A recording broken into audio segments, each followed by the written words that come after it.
El 92% de la cocaína que es confiscada acá en Estados Unidos viene de Colombia. Pero para que tanta cocaína llegue a las calles de Nueva York o de Chicago, pues hay varios actores involucrados mucho más allá del narco colombiano que se encarga de producirla y de sacarla del país. Y es que aunque los medios de comunicación y la opinión pública siempre se centran en tratar de encontrar el narco mexicano o colombiano, pues tiene que haber una contraparte en este país que la reciba, la distribuya y la comercialice. Un estilo de narco pero green. Y es que no son los narcotraficantes colombianos al estilo del cartel de Medellín o el de Cali los que se encargan de todo el proceso hasta ponerlas en las calles de las ciudades norteamericanas. De esto se encargan nuestros amigos mexicanos que tienen una frontera de 3.145 kilómetros con Estados Unidos. Nosotros seguimos siendo los mayores productores de cocaína y los que la distribuimos a los mexicanos, pero son los carteles de Sinaloa, de Jalisco, de Juárez, del Golfo, los Caballeros Templarios, los hermanos Beltrán Leiva y los Zetas los que se encargan de entrarla a Estados Unidos y dársela a los narcos gringos. Pues al respecto le preguntamos al periodista y escritor mexicano Jesús Esquivel, que escribió el libro Narcos Gringos, sobre el papel que juegan estos personajes en todo el negocio de la coca acá en Estados Unidos. En Estados Unidos no existen los cárteles, no existen agrupaciones del nivel de las que hay en el crimen organizado. Lo que hay en Estados Unidos se podría decir es un narcomenudeo gigante en el cual participan muchísimas personas porque todos se quieren llevar una rebanadita del pastel. Un broker o intermediario, que es la figura más importante en el narcotráfico de Estados Unidos. Entonces lo que hacen los brokers o comisionistas es que le compran la cocaína al narcotraficante mexicano. Este se encarga de cruzar la frontera y ponerla en narcobodegas y después el comisionista se encarga de transportarla, de distribuirla y de comercializarla en otras ciudades de Estados Unidos. Pero les pongo un ejemplo como para entender mejor la figura del comisionista. Yo soy comisionista texano en El Paso, Texas, y decido comprarle al cartel de Sinaloa una tonelada de cocaína. Te la compro por $100 millones.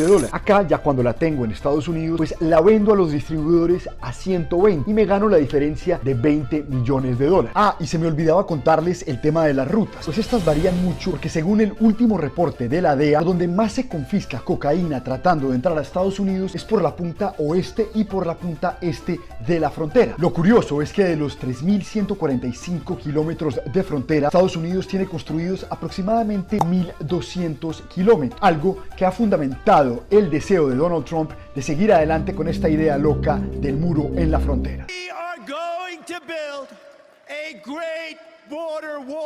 Pero volviendo al tema de los brokers o los comisionistas, estos les dan la cocaína a sus distribuidores, que son grupos de motociclistas gringos, personas que hasta operan de las cárceles o pandillas locales. Entre estas pandillas dedicadas al microtráfico se destacan la dominicana, los afroamericanos, los asiáticos y los mexicanos que operan en diferentes ciudades de Estados Unidos.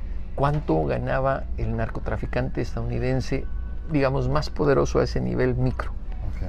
Me decía, pues tal vez $1 millón, $1,5 millones en 3 años de carrera. Y cuando son detenidos, porque todos son tarde o temprano detenidos, les quitan absolutamente todo. Bueno, pero en toda esta cadena de mediadores que incluye al broker, al comisionista, al que distribuye la cocaína, al que la transporta y al que la comercializa en las ciudades, hay una figura muy interesante. Se trata de las narcas. Estas son mujeres que transportan tulas de dólares desde diferentes ciudades de Estados Unidos hasta las ciudades fronterizas para después pasar ese dinero a México. Y según las autoridades de Estados Unidos, cada tulita de esas lleva cerca de $10 millones. Pero lo más curioso es que estas mujeres deben tener entre 30 y 35 años, ser monas, ojiverdes, tener hijos para que en el trayecto no las detecte la policía. A cambio, por cada viaje le dan a la mujer $30,000 y un carro nuevo. Entonces, toda esta cadena grande de mediadores son los considerados narcos gringos. Ellos se reparten la torta del mercado de la cocaína acá en Estados Unidos en pequeños pedacitos. Negocio que actualmente no es el que manda la parada en Estados Unidos, porque lo que está de moda ahorita en Estados Unidos son los opiáceos, o sea, la heroína, la metanfetamina y el fentanilo.